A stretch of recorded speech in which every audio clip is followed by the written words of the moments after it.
Hi mga moms, kamusta? Bakal-bakal na naman tayo.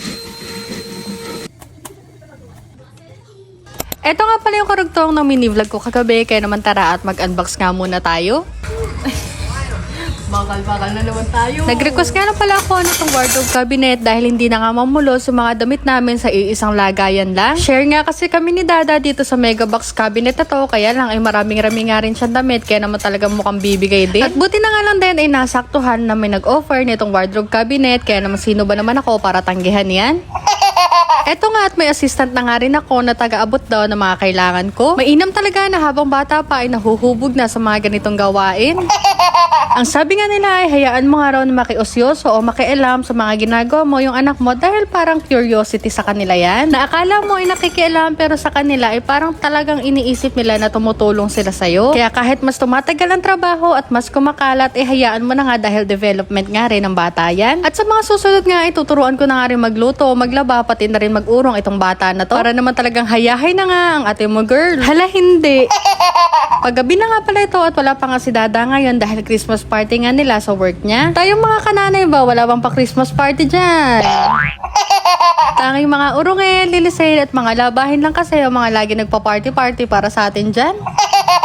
Pero sino ba naman ako para magreklamo kung ganito ba naman ka-sweet ang kasama ko sa pang-araw-araw? Na yun bang nag-assemble ka lang naman ng damitan ay makakatanggap ka pa nga ng back hug? Aww, sana all. Pagkatapos ko nga i-assemble yung damitan namin, naligo nga lang ako saglit at ito at nag-vacuum nga lang din pala ako ng hihigaan namin. Para naman talagang ready pag uwi ni Dada. Ready yung tutulugan niya. Fast forward ngayong tanghali na nga ito at nagluto nga lang pala ako ng ginataang kalabasa at sitaw para pananghalian. Sabi ko naman sa inyo, nagaling nga sa Christmas party kagabi si Dada, kaya naman hindi talaga muna ako Disney Princess for today's video. Alipin pa nga muna tayo ngayon dahil kanina nga ay nakapaglaban na rin pala ako bago nga magluto nitong tanghalian namin.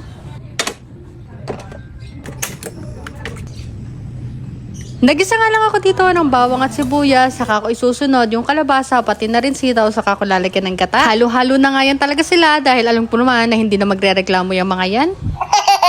Tinimplahan ko nga lang din pala ito ng patis, paminta at konting magic sarap para naman talaga malasang malasa. Yung Coco Mama gata nga lang din pala ang ginamit ko dito dahil mas convenient na nga yung mga ganito mga naka-tetra pack. Coco Mama, baka naman. Charing.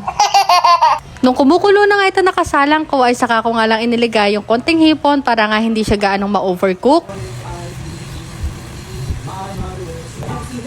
At nang makaluto na nga ako ay ginising ko na nga rin si Dada para makakain na nga rin ng pananghalian. Kaya lang ay nalobat nga yung cellphone ko kaya hindi na rin kami nakapag-video. O siya, tayo na nga muna ulit for today. Follow for more!